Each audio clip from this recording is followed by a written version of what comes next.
السلام عليكم ورحمة الله وبركاته. معاكم منوعات من هوبة. النهاردة ان شاء الله زي ما وعدتكم الحلقة اللي فاتت هنعمل كيكة البرتقال. اول حاجة احنا معانا باكو بيكنج باودر، فانيليا، هنا معانا كيس تانك برتقال، 3 بيضات، نص كوباية من الزيت، كوباية برتقال عصير برتقال، كوباية من السكر، كوبايتين من الدقيق.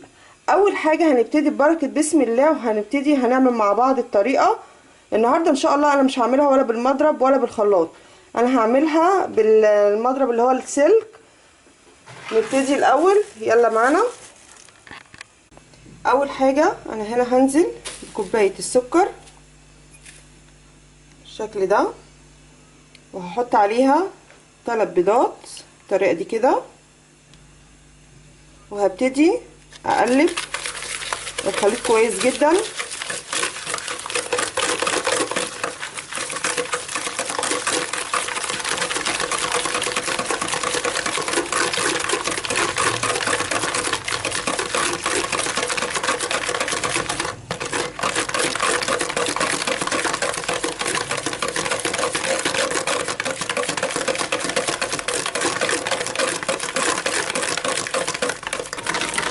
كده انا تنتني اضربه لحد ما وصل معانا بالقوام ده.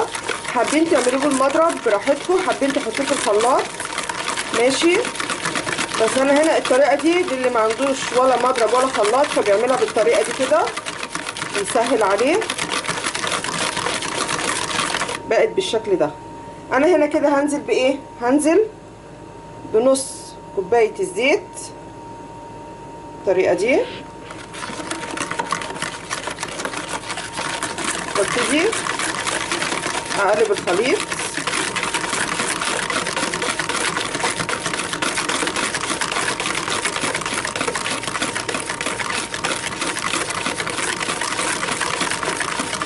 بعد كده بنزل بكوبايه عصير البرتقال،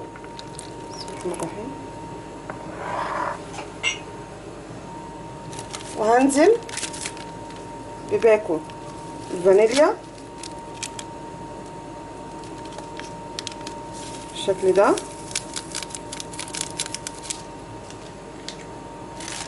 وهبتدي انزل بكيس التانك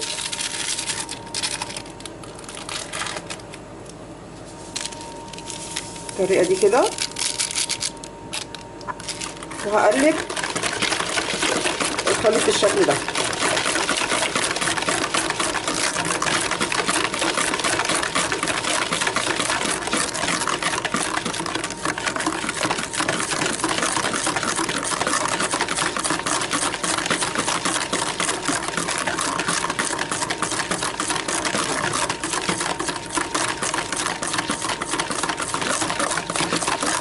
كده انا هبتدي اعمل ايه؟ انا هنا هبتدي احط الدقيق، اول كوبايه بالشكل ده،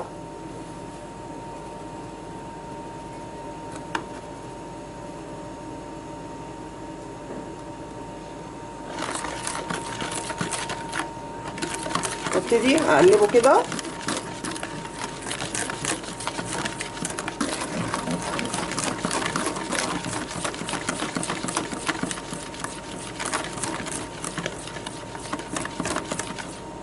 هنزل بكوبايه الدقيق التانية، طبعا لازم انخل الدقيق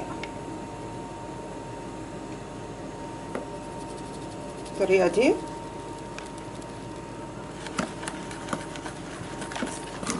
وابتدي اقلب القوام بتاعي.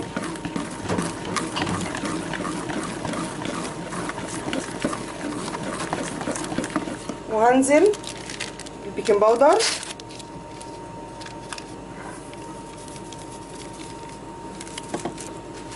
اهم حاجه ان انا هنا ما ننساش كلنا ان احنا نحط معلقه الخل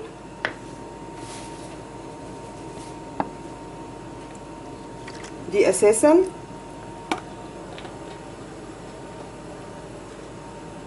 وهبتدي احط ذره من الملح، واقلب بالطريقه دي كده.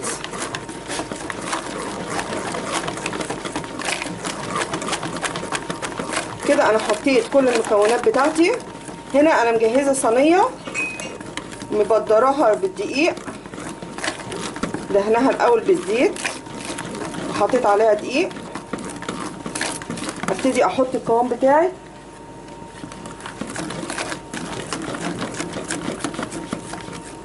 بصوا الشكل هنا كده معانا ازاي اهي، بقت معانا بالطريقه دي.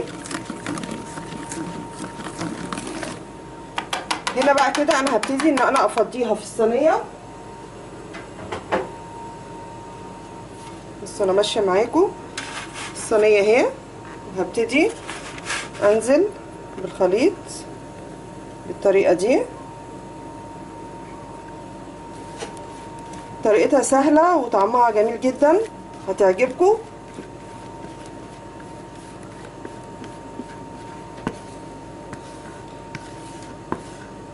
انا طبعا مولعه الفرن على درجه حراره 180 قبلها ب10 دقايق. هدخلها في الفرن وهرجع لكم.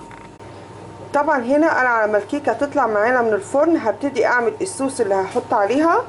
انا هنا معايا كوبايه برتقان، معلقتين من النشا،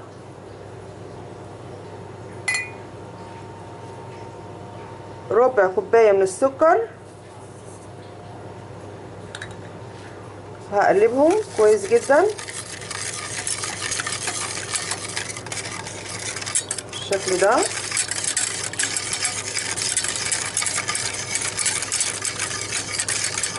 وهحطهم على البوتاجاز. ودي كده شكل الكيكه بعد ما طلعت معانا بالفرن بالشكل ده. وهنا كده بعد ما قلبتها وحطيت عليها الصوص بقت بالشكل ده كده.